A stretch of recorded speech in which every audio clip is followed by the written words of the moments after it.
Muy buenas noches, señores y señores. Bienvenidos al desarrollo de la presente clase correspondiente de la materia de ciencias naturales. Un gusto poder compartir con ustedes esta actividad en esta ocasión, obviamente de manera asíncrona, debido al programa de incorporación de bachilleres que tuvieron sus compañeros que se encontraban en tercer año de bachillerato. Por eso, obviamente, no pudimos realizar las clases como se vienen desarrollando normalmente, pero obviamente vamos a iniciar con el desarrollo de las actividades y de esta manera clases obviamente explicativas en las cuales se les va a ir desglosando los temas que ustedes deben revisar periódicamente. Y vamos a ir determinando y vamos a iniciar con el descubrimiento de la célula. Vamos a analizar desde esta perspectiva indispensable dentro del desarrollo de la vida. La célula fue descubierta por un científico inglés, Robert Hooke, en el año de 1665. Al observar con el microscopio un corte delgado de corcho, encontró pequeños espacios que parecían un panal de abejas y les llamó celdillas o células. Eso obviamente en cuanto al descubrimiento. Para poder descubrir, para poder ver cómo está constituida la célula, porque son organismos microscópicos, obviamente tuvieron que inventar la humanidad un aparato que les pudiera aumentar en función del tamaño para poderlas ver, y de ahí se aplicó el descubrimiento del microscopio. En el año de 1590, Zacharias Hansen trabajaba junto con su padre Hans Martens como fabricante de anteojos. Durante sus trabajos en el taller, tuvo en algún momento la idea de conectar dos lentes mediante un tubo. Con este simple montaje, Zacharias Hansen se dio cuenta de que podría observar objetos con aumentos significativos mayores que los que conseguía con una sola lente. Según los documentos de la época, el aumento obtenido con este microscopio variaban entre 3 y 9 píxeles según cuál fuera la distancia entre los lentes que estaban incorporados en el tubo. En cuanto al desarrollo tecnológico del microscopio y de su aporte a la ciencia, el aparecimiento del microscopio permitió al ser humano observar objetos y estructuras que se escapaban a la vista humana e incluso a cualquier lupa inventada hasta ese momento, abriendo con esto un mundo nuevo de posibilidades de conocimiento. Alrededor del siglo XIX se dio un mayor desarrollo de la microscopía y apareció el microscopio compuesto que al inicio tenía dos lentes. Sin embargo, luego se incorporó un tercero para acoplar una cámara de fotos y de video, con lo cual se podría registrar los resultados e incluso procesos en movimiento, lo que mejoró el estudio de la reproducción de las bacterias, por ejemplo. A mediados del siglo XX ocurrió el invento de un nuevo tipo de microscopio conocido como el microscopio electrónico, que es capaz de conseguir aumentos de hasta 1000 veces más que el anterior, gracias al cual es posible observar estructuras aún más pequeñas, además de que por primera vez se pueden hacer observaciones microscópicas en 3 dimensiones y determinar la ubicación de los organelos y otros componentes en el interior de la célula. Posteriormente se logró incluso observar las estructuras interiores de los organelos como las mitocondrias. Así el descubrimiento del microscopio fue el punto de partida de una serie de avances en la ciencia, como el estudio de las bacterias y virus y el análisis de la sangre, con lo cual fue posible determinar la causa de muchas enfermedades e incluso desarrollar la cura gracias a esto, generar antídotos que permitan curar determinadas enfermedades.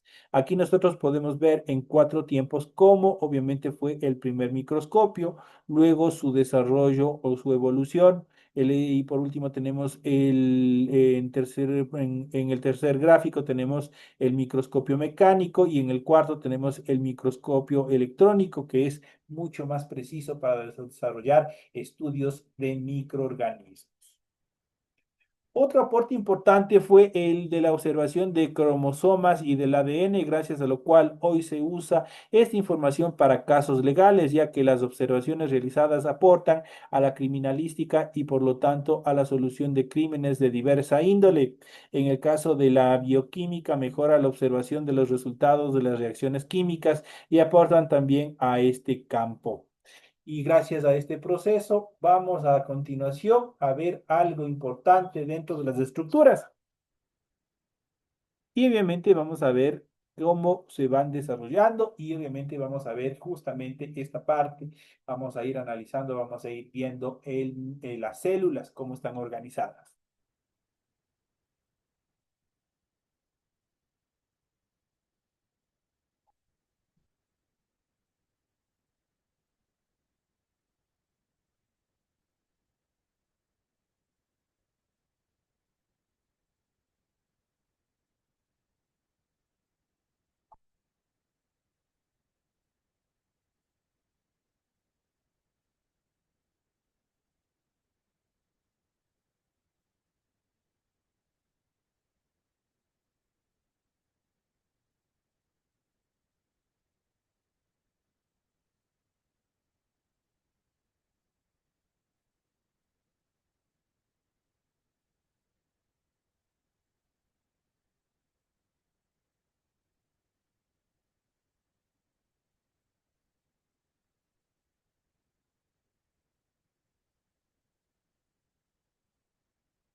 Vamos a continuar con el desarrollo de las actividades. Y justamente vamos a hablar sobre la célula. Vamos a ver cuáles son las características en función de las células. Y tenemos dos células indispensables, las más utilizadas en cuanto a su estudio dentro de la clasificación de las ciencias naturales, como es la célula animal y la célula vegetal. Estos dos tipos de células tienen características similares, pero también tienen características que las diferencian, que las hacen únicas y diferentes. Y vamos a ver cuáles son las características en comunes y cuáles son las diferencias. Y cada uno de estos nosotros vamos a ver, gracias al microscopio, cada una de estas actividades. Vamos a ir viendo justamente en este proceso. Las células tenemos en la parte izquierda tenemos la célula animal, en la parte derecha tenemos la célula vegetal, en la parte central tenemos todos los componentes que son similares a los, obviamente, entre células. Y tenemos, por ejemplo, ambas células tienen un núcleo, ambas células tienen un nucleolo, tienen retículo endoplasmático rugoso, tienen un retículo endoplasmático liso, tienen un citoesqueleto, una membrana plasmática, un lisosoma, un complejo de Golgi, mitocondrias, citoplasmas, peroxisomas y también ribosomas. Cosas que son distintas entre una y otra célula, por ejemplo, en la célula animal tenemos centriolos y tenemos vacuolas, mientras que en la célula vegetal igual tenemos también vacuolas, tenemos algo que les diferencia, una pared celular y tenemos cloroplastos que obviamente no están presentes en la otra célula y que estos cloroplastos son los que le dan la coloración que nosotros conocemos normalmente de los vegetales. Vamos a ir viendo, vamos a ir analizando cada una de estas. La célula es la unidad estructural y de funcionamiento de los seres vivos y es capaz de realizar las tres funciones vitales, tales como la nutrición, relación y también reproducción. Existen distintos tipos celulares. Según la presencia de determinados orgánulos y estructuras celulares, distinguimos las células eucariotas vegetales con núcleo, pared celular y cloroplastos y las células eucariotas animales con núcleo y centrosomas, aunque también existen otros tipos de células como las procariotas sin zona nuclear diferenciada o determinada, dividida, que la pueda, obviamente, como tal. En 1665, Hooke observó al microscopio una lámina de corcho y señaló la presencia, obviamente, de espacios que denominó células. Más tarde, en 1674, Leeuwenhoek identificó en una gota de agua unos seres vivos de pequeño tamaño formados por una sola célula. En cuanto a las células procariotas, las primeras células que existieron como tales fueron las células procariotas y estas surgieron hace 3.500 millones de años atrás. Tienen organismos sencillos y se caracterizan por carecer de una zona nuclear. Las bacterias son células de este tipo y distinguimos las siguientes estructuras. Primero tienen una pared celular, que es una estructura rígida formada por una proteína llamada mureína. Tienen también una membrana plasmática, regula el intercambio de sustancias con el medio externo y sirve de anclaje o andaje de cromosomas durante la división bacteriana. El citoplasma es un líquido viscoso delimitado por la membrana plasmática y tenemos por último los cromosomas, que son estructura circular y mucho menos compactas que los cromosomas de las células de eucariotas. Estructuralmente las bacterias presentan en la parte externa una cápsula, facilitan su desplazamiento, los flagelos y aumentan su adherencia al medio, los clorofilamentos. A continuación nosotros podemos ver, aquí justamente tenemos el esquema de una célula procariota. Y vamos a ir desde la parte central, desde esa parte verde, verdosa que ustedes pueden ahí observar, ese es el ADN desde la parte central. Luego tienen obviamente una membrana plasmática, tienen también una capa de peptidoglucano, tienen la membrana plasmática, tenemos los microfilamentos, los cilios, tenemos la cápsula, tenemos los flagelos, la capa externa, la pared celular. Esos son los componentes principales, obviamente, del esquema de una célula procariota que habíamos visto anteriormente. En cuanto a las células eucariotas, 2000 años después se originaron, perdón, 2000 millones de años después se originaron las primeras células eucariotas. Parece ser que ciertos componentes de estas, como las mitocondrias y los cloroplastos, al principio fueron células procariotas simbióticas que con el tiempo perdieron su independencia. Las células eucariotas tienen una organización compleja, presentan un núcleo diferenciado y orgánulos presentes en el material citoplasmático. Existen dos tipos de células eucariotas, las células animales, incluidas las humanas, y las células vegetales. La principal característica de las células eucariotas es que presentan su ADN, que es el ácido desoxirribonucleico, protegido dentro de una estructura membranosa que constituye el núcleo. Vamos a ver a continuación y en este siguiente esquema nosotros vamos a ir viendo cada una de las estructuras y vamos a ver la membrana plasmática. Dentro de este cuadro tenemos la estructura celular, tenemos el esquema y tenemos las características y funciones de cada una de ellas. Arrancamos con la primera, que es la membrana plasmática. Está constituido por fosfolípidos, glucoproteínas, las proteínas y el colesterol. Es una doble capa de lípidos con proteínas y glúcidos insertados, delimita la célula y regula el intercambio de sustancias con el exterior. Eso es lo que hace la membrana plasmática. El núcleo está constituido por una membrana nuclear, por el núcleo propio dicho, el nucleoplasma, y tenemos los poros nucleares.